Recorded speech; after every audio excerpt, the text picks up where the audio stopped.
Hello and welcome to our YouTube channel you are academy. दोस्तों, आज मैं आपके लिए जनरल साइंस के बहुत ही इम्पोर्टेंट एमसीक्यू लेके आया हूँ और ये जो एमसीक्यू हैं वो आने वाले एग्ज़ाम्स के लिए बहुत ही इम्पोर्टेंट हैं। तो अब हम स्टार्ट करते हैं क्वेश्चन नंबर 1 से।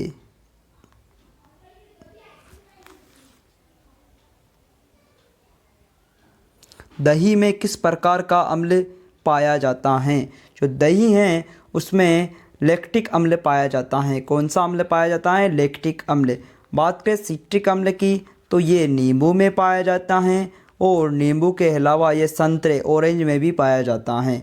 जो ऑक्जेलिक अम्ल है वो टमाटर में पाया जाता है। किस में पाया जाता है? टमाटर में। ठीक है, अब चलते हैं अपन नेक्स्ट क्वेश्चन की तरफ। क्वेश्चन नंबर 2, किसी अम्ल में मुख्य रूप से एक परमाणु अवश्य मौजूद रहता है जो धातु से अभिक्रिया कर क्या बनाता है? एक गैस उत्पन्न करता है। वो कौन है? वो हाइड्रोजन है। ऑप्शन नंबर ए, वो हाइड्रोजन है। दोस्तों, क्या है? हाइड्रोजन। अब चलते हैं अपन नेक्स्ट क्वेश्चन की तरफ। क्वेश्चन नंबर 3, वे पदार्थ जिनका स्वाद खट्टा होते हैं और जो नीले लिटमस को कैसा कर देते हैं? नीले लिटमस को के गोल को लाल बना देता है, कहा जाता है अम्ल कहा जाता है। अम्ल के बारे में अगर हम बात करें तो जो अम्ल होते हैं वो रासायनिक यौगिक होते हैं जो जल में घुलकर हाइड्रोजन आयन या H+ आयन देते हैं। और जो अम्ल होते हैं उनकी जो pH वैल्यू होती हैं उसका मान <7 होता है, मतलब 7 से कम होता है। बात करें लवण की तो लवण जो होते हैं वो क्या होते हैं? अम्ल और क्षार के मध्य हुई अभिक्रिया से उत्पन्न हुआ पदार्थ लवण होता है। और जो लवण होते हैं वो कैसे होते हैं? लवण उदासीन होते हैं। ठीक है, इस क्वेश्चन में इतना ही। अब चलते हैं अपन क्वेश्चन नंबर 4 की ओर। जल में घुलनशील भस्म क्या कहलाते हैं? तो जो जल हैं उसमें घुलनशील जो भस्म हैं वो क्या कहलाते हैं? क्षार कहलाते हैं। बात करें क्षार की तो क्षार जो होते हैं वो जल से क्रिया करके OH- आयन देते हैं। कैसे आयन देते हैं? OH-। और जो क्षार होते हैं वो स्वाद में बीटर टाइप के होते हैं। और इसके अलावा बात करें क्षार के pH की तो इनका जो pH होता है वो 7 से अधिक होता है। ठीक है, more than 7 but less than 14, 7 से ज़्यादा लेकिन 14 से कम होता है इनका pH क्षार का। ओके, अब चलते हैं अपन क्वेश्चन नंबर 5 की तरफ। निम्न में से कौन प्रबल अम्लीय हैं? तो इनमें से कौन प्रबल अम्लीय हैं? प्रबल अम्लीय वो होगा जिसका pH सबसे कम होगा। तो सबसे कम pH वैल्यू 0 हैं, तो जो pH बराबर 0 हैं वो प्रबल अम्लीय हैं। बात करें pH बराबर 7 की तो pH 7 उदासीन का होता है और pH 14 प्रबल क्षार का होता है। किसका होता है? प्रबल क्षार का, स्ट्रॉन्ग बेस का होता है। बात करें pH 3 की तो ये अम्ल का होता है। ठीक है, इस क्वेश्चन में इतना ही। अब चलते हैं अपन नेक्स्ट क्वेश्चन की तरफ। लिटमस रंजक बैंगनी रंग का होता है जो निकल जाता है। किससे निकल जाता है? वो लाइकेन निकल जाता है, जो निकल जाता है लाइकेन। ठीक है, बात करें लाइकेन के बारे में तो लाइकेन की स्टडी क्या कहलाती है? लाइकेनोलॉजी। क्या कहलाती हैं? लाइकेनोलॉजी कहलाती हैं। लाइकेनोलॉजी कहलाती हैं लाइकेन की स्टडी। और जो लाइकेन होते हैं वो एयर पोल्यूशन, वायु प्रदूषण के संकेतक माने जाते हैं। और जो लाइकेन हैं वो शैवाल यानी एल्गी व कवक, शैवाल और कवक के बीच की योजक कड़ी हैं। कौन? लाइकेन। ठीक है, इस क्वेश्चन में इतना ही। अब चलते हैं अपन क्वेश्चन नंबर 7 की तरफ। बात करें क्वेश्चन नंबर 7 की तो शुष्क बुझा हुआ चूना पर क्लोरीन गैस की क्रिया से, शुष्क बुझा हुआ चूना पर क्लोरीन गैस की क्रिया से कौन सा पदार्थ बनता है? तो विरंजक चूर्ण, जिसे हम इंग्लिश में ब्लीचिंग पाउडर बोलते हैं, तो वो बनता है। बात करें विरंजक चूर्ण के रासायनिक सूत्र की, तो इसका रासायनिक सूत्र होता है CaOCl2। ठीक है, CaOCl2 इसका रासायनिक सूत्र होता है। इसे इंग्लिश में ब्लीचिंग पाउडर बोलते हैं और इसका जो IUPAC नाम है वो होता है कैल्शियम ऑक्सीक्लोराइड। कैल्शियम ऑक्सीक्लोराइड जो है इसका क्या नाम होता है, IUPAC नाम। ठीक है, अब चलते हैं अपन नेक्स्ट क्वेश्चन की तरफ। हल्दी, लिटमस पत्र आदि किस प्रकार का सूचक हैं?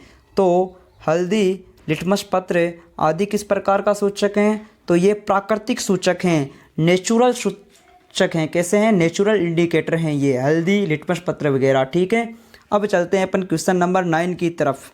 अपच का उपचार करने के लिए निम्न में से कौन औषधि का उपयोग होता है? तो अपच का उपचार करने के लिए एंटासिड का यूज होता है। किसका? एंटासिड का।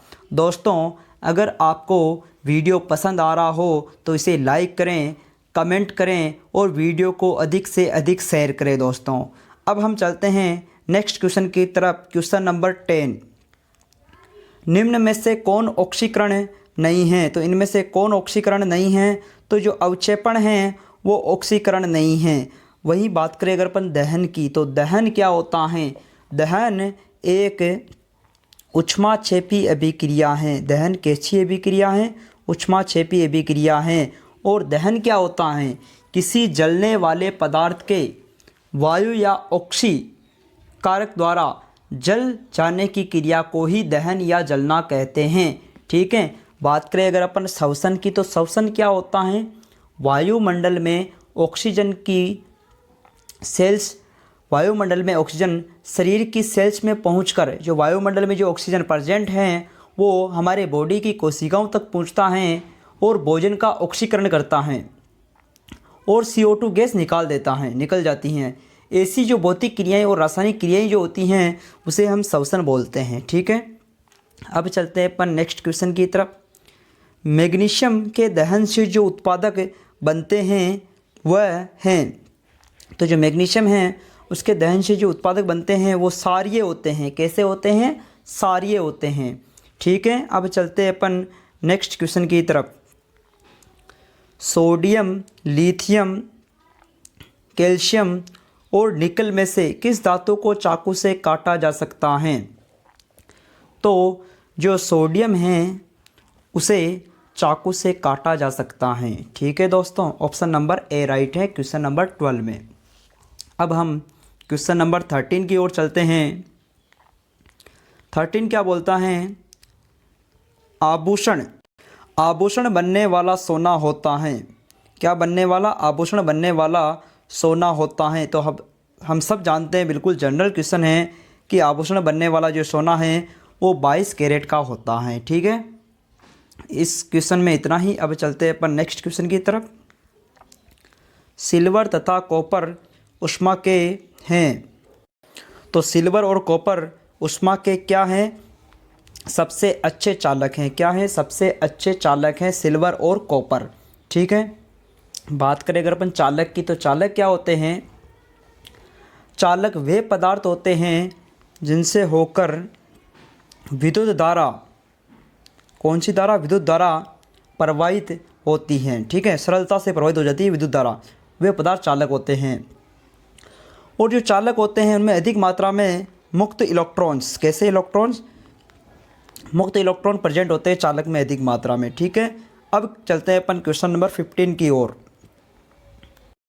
क्वेश्चन नंबर 15 की बात करें तो इनमें से कौन सी धातु द्रव अवस्था में पाई जाती हैं? तो इनमें से दोस्तों जो मरकरी धातु हैं वो द्रव अवस्था में पाई जाती है। मरकरी की बात करें तो इसे पारा भी बोलते हैं हम, और इसका जो संकेतक होता है मरकरी का वो Hg होता है। बात करें मरकरी की परमाणु संख्या की, जिसे अपन Z से दर्शाते हैं, वो कितनी होती हैं? वो होती है 80। तो मरकरी की जो परमाणु संख्या होती है वो कितनी होती है दोस्तों? 80 होती हैं। और मरकरी कैसी धातु है? संक्रमण धातु है। बात करें अगर अपन नेक्स्ट क्वेश्चन की, क्वेश्चन नंबर 16 की, तो क्वेश्चन नंबर 16 बोलता है निम्न में से किस धातु को केरोसिन में डुबो कर रखते हैं? तो इनमें से कौन सी धातु हैं जिसे केरोसिन में डुबो कर रखा जाता है? तो जो सोडियम धातु है ऑप्शन नंबर ए, उसे केरोसिन में डुबो कर रखा जाता है दोस्तों। तो उसे केरोसिन में डुबो कर रखने का कुछ रीज़न होगा।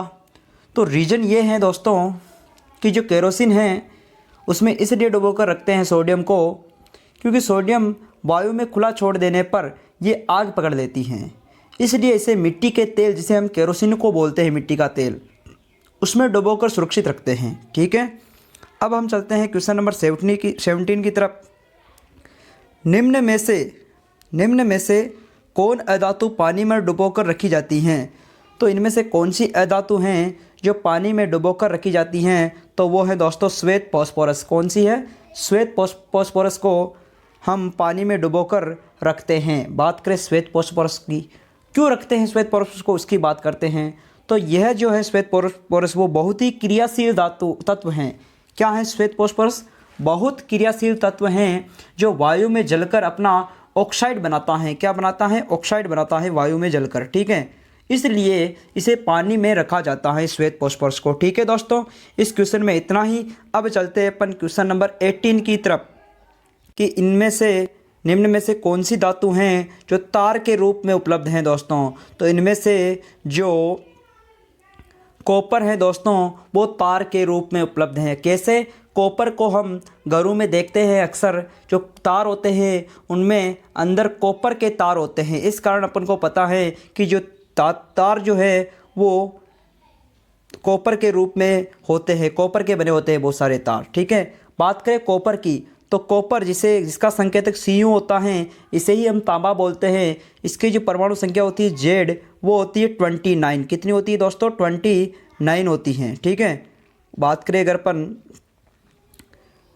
इसकी परमाणु संख्या होती है दोस्तों 29। ठीक है, अगर हम बात करें कॉपर के बारे में, तो कॉपर का जो परमाणु भार होता है वो होता है 63.5 होता है। ठीक है, और ये जो कॉपर है एक तन्य धातु है। कैसी धातु है? तन्य धातु हैं। ठीक है, अब हम चलते हैं क्वेश्चन नंबर 19 की तरफ। ठीक है दोस्तों, बात करें क्वेश्चन नंबर 19 की, तो भूपर्पटी में स्वतंत्र अवस्था में पाई जाने वाली धातुएं निम्नांकित में से कौन हैं? तो जो सिल्वर है Ag, वो भूपर्पटी में स्वतंत्र रूप से पाई जाने वाली धातु हैं दोस्तों। ठीक है, सिल्वर के बारे में बात करें तो इसे ही हम चांदी बोलते हैं और इसे ही सिल्वर बोला जाता है, जिसका संकेतक Ag है। Ag सिल्वर भी एक तन्य धातु हैं और Ag जो सिल्वर हैं वो चमकीली होती हैं और बहुमूल्य धातु हैं। चमकीली और बहुमूल्य धातु हैं। इसका जो परमाणु क्रमांक होता है Z, वो होता है 47। कितना होता है? 47 होता है। इसका जो यूज किया जाता है सिल्वर का, वो तार और आभूषण बनाने में किया जाता है। ठीक है, तार और आभूषण बनाने में Ag का यूज किया जाता है। ये Ag भूपर्पटी में स्वतंत्र अवस्था में पाई जाती हैं। अब हम चलते हैं आज के लास्ट क्वेश्चन की तरफ। निम्न में से कौन अधातु हैं? तो दोस्तों इनमें से कौन अधातु हैं? इनमें से ऑप्शन नंबर बी हाइड्रोजन क्या है? अधातु हैं। थोड़ी हाइड्रोजन के बारे में बात करें तो हाइड्रोजन की खोज 1766 में, कितने में? 1766 में हेनरी क्वेंडिस किसने? हेनरी क्वेंडिस ने की। ठीक है, 1766 में हेनरी क्वेंडिस ने की और इसका जो परमाणु क्रमांक होता है Z, वो होता है 1। ठीक है दोस्तों, आज के लिए इतना ही काफ़ी। अब हम मिलेंगे नेक्स्ट वीडियो में। दोस्तों अगर आपको चैनल अच्छा लगा हो, वीडियो पसंद आया हो, तो वीडियो को लाइक करें, कमेंट करें और वीडियो को अधिक से अधिक शेयर करें और चैनल को सब्सक्राइब जरूर करें दोस्तों। ठीक है, आज के लिए इतना ही काफ़ी। अब मिलेंगे हम नेक्स्ट वीडियो में। ओके, बाय दोस्तों।